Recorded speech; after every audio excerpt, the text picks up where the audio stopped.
This has been sitting since 1990s-ish. I mean, I graduated in 99, and I hadn't ridden it since I was a kid. So I would say 90, early 90s. I bet there's one way we could tell. 1996.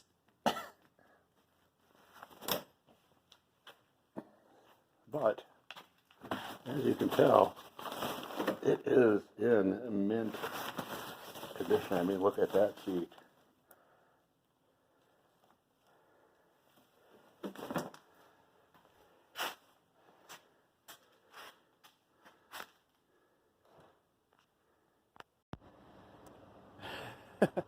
Got it loaded and uncovered. In this episode, we barn find and start to restore a 1972 Arctic Cat Lynx. And I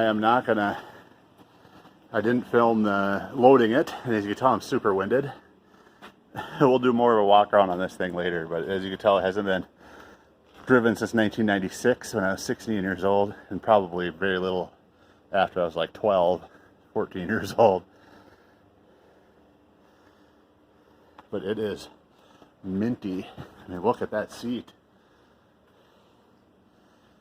Look at that. It says original key tag.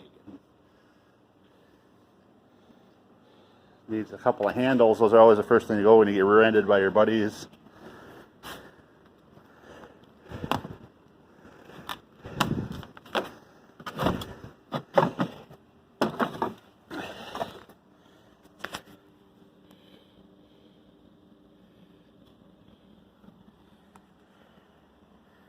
It's got Suzuki 292 in it.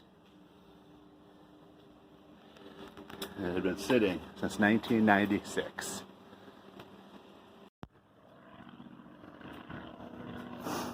Alright, I got it home. And there's a little bit of something on the seat here. I had tape on that before. Other than that, I mean, the rubber on the track is still really good.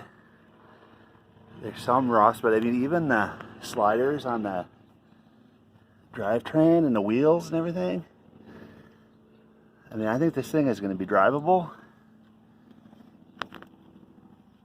I mean, it's in quality shape. I found 3 keys for it.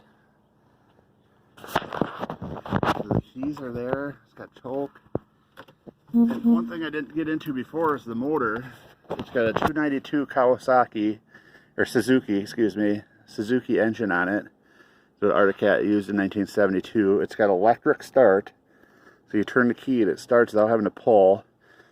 I did pull it. And it's always had a lot of compression.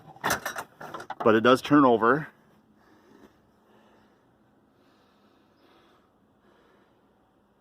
So I'm just going to have to check for spark. Probably do a fuel bottle because I'm sure the gas in the tank is awful. That's just condensation. I don't think it has any fuel leaks. The tank appears to be in good shape on the inside. I haven't looked, or outside, I haven't looked at the inside. I'll wait till I get out of the truck. No rust in the inside. It's been inside of a dusty garage in the corner of the garage since 1996. And it was a runner up until then. So I think I might have some good luck with this. The goal is going to be get it running for my 2 kids that are 7 and 9 to be able to drive it on the lake or on the fish house a couple of times. And then I'm going to decide if I'm going to keep it or sell it to an appropriate person. I know some collectors that have multiple machines like this that they maintain and keep up and take to the largest snowmobile ride-in the country in Waconia, Minnesota. So I might have it in Waconia for sale this December, January, somewhere around Super Bowl time. But we'll see.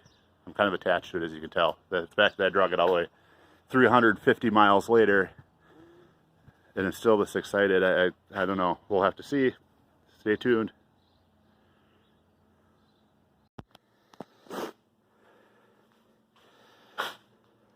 So I loaded it by putting a sheet of plywood, thick sheet of plywood against my bed, so putting it up that far, lifting up the back end and sliding it in.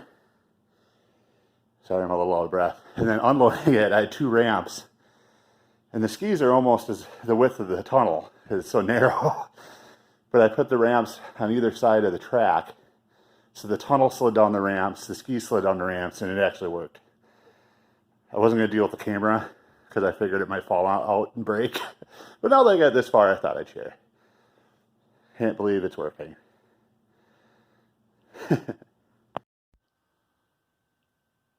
Alright, it's been a couple of days. It's sitting here now next to my V-Star. You guys got to stay tuned because this will be a series. This video is barn find, bring it home. Next video will be a will it start, where I work on fuel lines, spark plugs, batteries, and getting this thing to fire off. Hopefully it'll end up with my kids riding around the lake, and maybe some event footage if I go to the Waconia Ride-In. Again, this is Andy at MNMoto. Like, subscribe, share with your friends. Peace out.